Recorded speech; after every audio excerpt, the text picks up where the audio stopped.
वजीर खजाना मोहम्मद औरंगजेब ने रवां साल पाकिस्तान के युआन में पांडा बॉन्ड्स के इजरा का इम्कान जाहिर कर दिया। चीन में बाओफॉर्म बराए एशिया सालाना कॉन्फ्रेंस 2025 में शिरकत के दौरान चीनी मीडिया से गुफ्तगू में वजीर खजाना ने कहा कि पांडा बॉन्ड्स का इजरा पाकिस्तान की कैपिटल मार्केट्स को चीन से जोड़ने का आगाज होगा। मोहम्मद औरंगजेब ने कहा कि पाकिस्तान ने माजी में डॉलर और यूरो में कई बॉन्ड्स का इजरा किया। अब वक्त आ गया है कि चीनी कैपिटल मार्केट से इस्तेफादा हासिल किया जाए।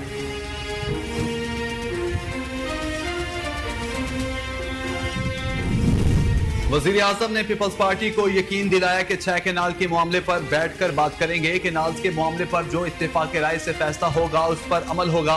निजी टीवी चैनल को इंटरव्यू देते हुए राना सनाउल्लाह का कहना था, मामला तब बिगड़ेगा जब किसी इशू पर तसादुम या जिद की सूरत हाल हो। शहबाज शरीफ से मीटिंग में बिलावल भुट्टो, खुर्शीद शाह, गवर्नर पंजाब और पीपल्स पार्टी की दीगर क़यादत भी मौजूद थी। उन्होंने कहा कि सिंध में 6 केनाल्स के मामले पर ओनरशिप का मसला है। ये ओनरशिप पीपल्स पार्टी को लेनी ही पड़ेगी, वो नहीं लेंगे तो कोई और देगा। पीपल्स पार्टी उन चीजों को समझती है, इन स्पेस को पुर करेंगे। पीपल्स पार्टी इस मसले पर ओनरशिप लेगी तो दुरुस्त फैसला करेगी। केनाल्स पर सिंध में जिस तरह की सियासत हो रही है,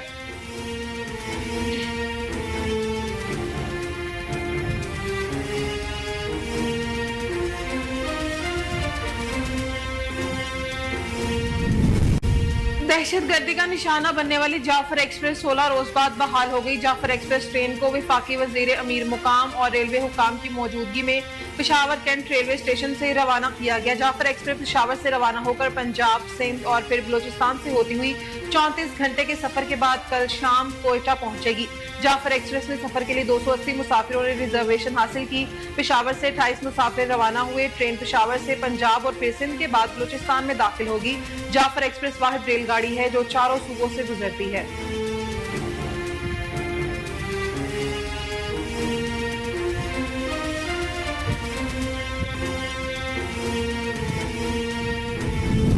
थिएटर को बहाल करके फन सकाफत की तरवीज के लिए बेहतरीन जरिया बनाएंगे। थिएटर के आलमी दिन पर पैगाम जारी करते हुए वज़ीर आला पंजाब मरियम नवाज ने कहा, थिएटर फन सकाफत का आयनादार है। थिएटर मुआशरती अक़दार की अक्कासी और शऊर भी फराहम करता है। बाशऊर और तरक्की याफ्ता मुआशरे में मेयारी थिएटर को बावकार मकाम हासिल होता है। मरियम नवाज ने कहा है कि पंजाब हुकूमत थिएटर की अपग्रेडेशन के लिए इक़दाम कर रही है। थिएटर को मुस्बत और बावकार तफरीक का जरिया बनाने के लिए इक़दाम किए जा रहे हैं। फनकारों की फलाह बहबूद के लिए आर्टिस्ट फंड कायम कर दिया गया है। उन्होंने मजीद कहा है कि फन और फनकार की फलाह बहबूद तरजीहात में शामिल है।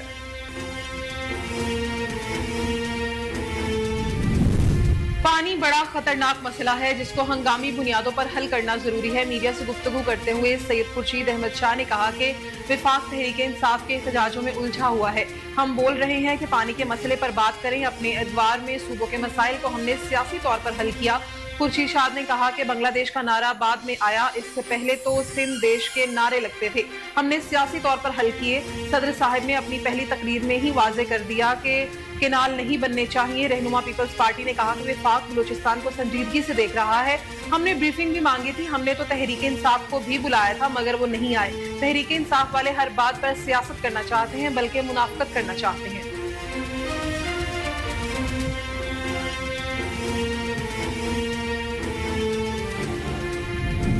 हजार महीनों से बेहतर आज मुल्क भर में रमजान मुबारक की 27वीं शब यानी शब कद्र आज मजहबी जोशो खरोश और अकीदत व एहतराम के साथ मनाई जाएगी। याद रहे कि लैलतुल कद्र रमजान मुबारक के आखिरी अशरे के ताकरातों में से एक निहायत ही बाबरकत रात है, जिसे शब कद्र और बरकत वाली रात के नाम से याद किया जाता है। लैलतुल कद्र में इबादत का सवाब हजार महीनों से बेहतर है। शब कद्र के मौके पर मसाजिद को बरकी कुमकुमों से सजा दिया गया है। आज मसाजिद में तरावी में तकमील कुरान की महाफिल होंगी। नमाज तरावी में कुरान सुनाने वाले हुफाज और सामीन को इनाम व इकराम से नवाजा जाएगा। मिठाइयाँ भी तकसीम की जाएंगी। फर्जंदान इस्लाम शब बेदारी करते हुए इबादत का एहतमाम करेंगे।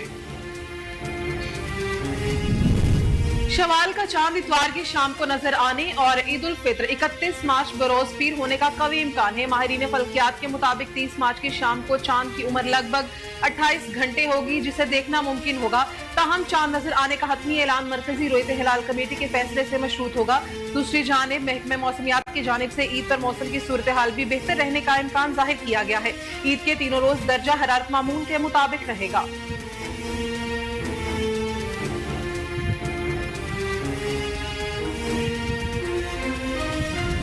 हटा सकते हो तो हटा दो, अवाम के लिए बोलना नहीं छोड़ूंगा। गवर्नर सिंध कामरान हिस्टोरी ने मीडिया से गुफ्तगू में कहा, मेयर कराची को मुझे नहीं अल्लाह को जवाबदेह होना है। सियासी खेल मत खेलो, मीडिया पर कवरेज के लिए अवाम के दिल ना दुखाओ। तुम छोटे हो मेरे, तुम जिस मनसब पर हो कई दिनों से उसका मजाक उड़ा रहे हो। कामरान हिस्टोरी ने कहा कि मैंने तुम्हें मुआफ किया, मैं अब तुम्हारी किसी बात का जवाब नहीं दूंगा।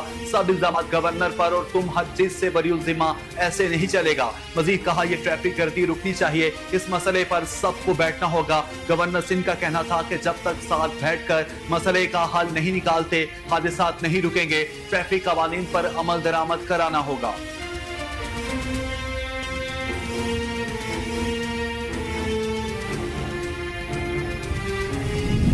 आजाद कश्मीर और दीगर मुख्तलिफ इलाकों में मूसलाधार बारिश और बर्फबारी से बालाई इलाकों में सर्दी बढ़ने लगी। वादी नीलम में वक्फे वक्फे से हल्की बारिश और बर्फबारी हुई। बालाई इलाकों में लैंडस्लाइडिंग का खदशा बढ़ गया। दस्तूर में बारिश और बालाई इलाकों में बर्फबारी होने से मौसम सर्द हो गया। पेशावर के मुख्तलिफ इलाकों में तेज बारिश और यालाबारी हुई।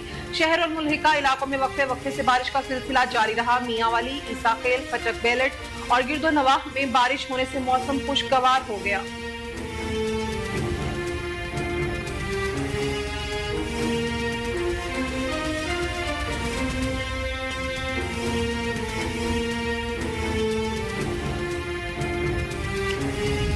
लाहौर हाईकोर्ट ने नजरबंदी के कानून के खिलाफ दायर दरखास्त पर फैसला महफूज कर लिया। Chief justice Lahore high court justice miss Aliya Neelam ने जैनब उमैर की दरखास्त पर समाअत की।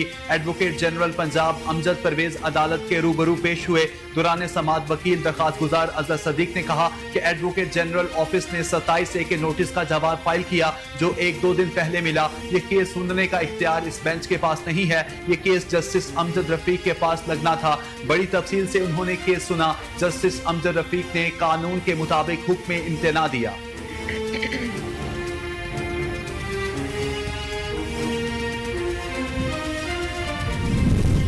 मालाकंड में खौफनाक ट्रैफिक हादसे में 3 खवातीन समेत 5 अफराद जाँ बहक हो गए। हादसा सफा कोर्ट में पेश आया। हादसे में जाँ बहक अफराद का ताल्लुक एक ही खानदान से है।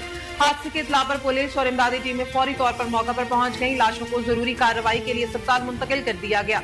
पुलिस हुकाम के मुताबिक जाँ बहक होने वालों में बच्चा भी शामिल है। हादसे की तहकीकात शुरू कर दी गई।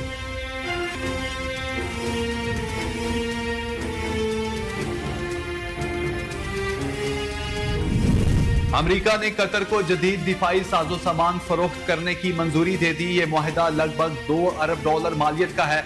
अमरीकी इदारे डिफेंस सिक्योरिटी कोऑपरेशन एजेंसी के मुताबिक मुआहिदे में 8 ड्रोन्स, 500 पाउंड वजनी बम, रेडार, सैटेलाइट कम्युनिकेशन और टारगेट सिस्टम शामिल हैं, जिनकी असल मालियत $1.96 अरब है। कतर को इस साजो सामान के मौसर इस्तेमाल के लिए अमरीका तरबियत और तकनीकी मदद फ्राहम की जाएगी। अमरीकी हुकाम के मुताबिक ये मुआहिदा कतर की दिफाई सलाहियत को मजबूत बनाएगा। ये कतर को दरपेश खतरात के तदारुक में निगरानी की सलाहियत को बेहतर करेगा।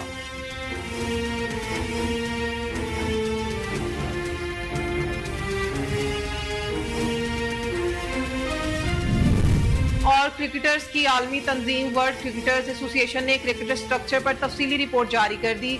वर्ल्ड क्रिकेटर्स एसोसिएशन की रिपोर्ट 64 क्रिकेटर्स और दीगर स्टेक होल्डर्स की मुशावरत से तैयार की गई है, जिसमें खेल के मौजूदा ढांचे और गवर्निंग में तब्दीली की तजावीज दी गई हैं। वर्ल्ड क्रिकेट एसोसिएशन ने क्रिकेट कैलेंडर को वाज़ेह करने की तजावीज भी दी और रिपोर्ट में कहा कि मौजूदा साइकिल के इख्तिताम पर क्रिकेट का नया और वाज़ेह कैलेंडर तश्कील दिया जाए। इंटरनेशनल क्रिकेट और लीग मैचेस के लिए तय विंडो रखी जाए। रिपोर्ट के मुताबिक इंटरनेशनल क्रिकेट के लिए हर साल 21-21 रोज की 4 विंडोज रखी जाएं। बाकी कैलेंडर को फ्री विंडो करार देकर इसमें डोमेस्टिक लीग की इजाजत दी जाए।